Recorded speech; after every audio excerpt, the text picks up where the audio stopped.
আপনার কাছে মনে হবে আমেরিকার টাকার কোনো অভাব নাই, ভাইয়া এটা ভুল কথা। কিন্তু কেউ কেউ তো বলছে যে আমেরিকার প্রচুর টাকা আছে। এই যে লস অ্যাঞ্জেলে আগুন লাগার ব্যাপারটা, যেখানে প্রচুর ক্ষয়ক্ষতি হয়েছে, তারপরেও মানুষ বলছে যে আমেরিকার তো প্রচুর টাকা আছে, এটা আমেরিকার কাছে কোনো ব্যাপার নয়। এই বিষয়টা নিয়ে আপনি কি বলবেন?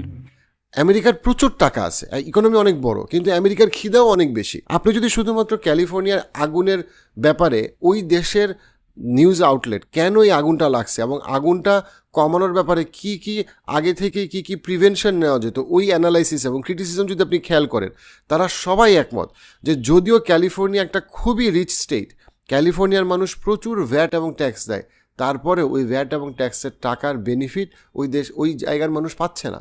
কেন পাচ্ছে না? তারা বিরাট হেলথে তারা বিশাল টাকা নিচ্ছে, কিন্তু আমেরিকার হেলথ কেয়ার ওয়ার্ল্ডের বেস্ট না, বাংলাদেশের থেকে বেস্ট, বাট তারা যে পরিমাণ ইনভেস্ট করে হেলথ কেয়ারে সেই পরিমাণ বেনিফিট তারা পাচ্ছে না। হোমলেস মানুষরা ওই পরিমাণ বেনিফিট পাচ্ছে না।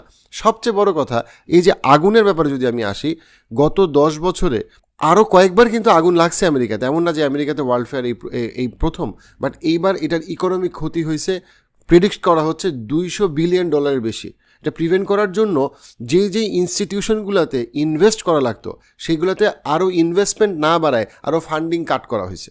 কেন? কারণ বলছে ফান্ডিং নাই। সেটা আপনার বিভিন্ন ফেডারেল গভর্নমেন্ট বলি, অন্যান্য গভর্নমেন্ট বলি, স্টেট গভর্নমেন্ট বলছে না আমাদের ফান্ডিং নেই, আমাদের ফান্ডিংয়ের অভাব, স্কুলে ফান্ডিংয়ের অভাব, আমাদের কি বলছে এই যে ওয়াইল্ড ফায়ারের যেন আগুন যেন না লাগে, এই জন্য আমরা, এটা তো 2025 সালের আগুন, বাট 2024 সালে কী করা যেত, যেগুলো করাইতো সেগুলো তারা করে নাই। যদিও তাদের আমেরিকা এমন একটা লোকেশন ওদের অনেকগুলো আছে যেখানে কিন্তু ওদের ওয়াইল্ড ফায়ার খুব আনকমন না। আমেরিকাতে ওয়াইল্ড ফায়ার খুব কমন, এবং এটা ওদের যে মানে বাস্তবতা, যে কনটেক্সট, যেমন বাংলাদেশে যেমন বন্যা কমন এবং বন্যা হবেই, কিন্তু বন্যার জন্য আপনাকে আগে থেকে কি বলবো প্রিভেনশন হিসেবে অনেকগুলা স্টেপ নিতে হবে। একইভাবে আমেরিকাতে কিন্তু ওয়াইল্ড ফায়ার কমন, আমেরিকাতে গত 50 বছরে বহুবার ওয়াইল্ড ফায়ার হয়েছে, কিন্তু এটার জন্য সে যে প্রিভেন্ট করবে, প্রিভেনশনের জন্য সে যে খরচ করবে, তার এমন একটা স্টেটে, যেই স্টেট হচ্ছে তার একটা মানে অনেক পরিমাণে মানে ইকোনমিক্যালি স্ট্রং একটা স্টেট, সেখানেও সে বলে ফান্ডিং নাই। তাতে ফান্ড যায় কই? এক হইল করাপশন, দুই হইল গিয়ে এই যে মানে এমন যুদ্ধে তারা ফান্ড করে যেই যুদ্ধ তাদের মানে ফান্ড করে তাদের জন্য ক্ষতিকর,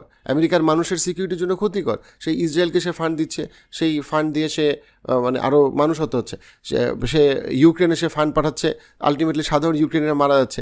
এখন আবার তারা বলতেছে ও না, ইউক্রেনেরই আসলে উচিত যুদ্ধ বন্ধ করা, ইউক্রেনের মনে যুদ্ধ করা ঠিক হচ্ছে না। তো ইউক্রেন তো যুদ্ধে যাইতেই চায় নাই, ইউক্রেনকে আমেরিকা এবং ইউরোপ কূটনামি করে যুদ্ধে পাঠাইছে, এবং সাধারণ মানুষ মারা গেছে ইউক্রেনিয়ানরা।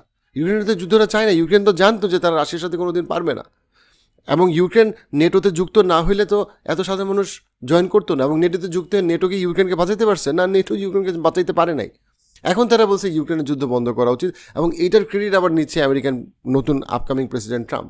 কিন্তু আসলে তো আমেরিকার মানে ভুয়া ফরেন পলিসির জন্যই তো এই যুদ্ধটা শুরু হয়েছে, এবং সেটার জন্য ইউক্রেন সাফার করছে, ইউরোপ সাফার করছে, আমেরিকার সাধারণ জনগণ সাফার করছে।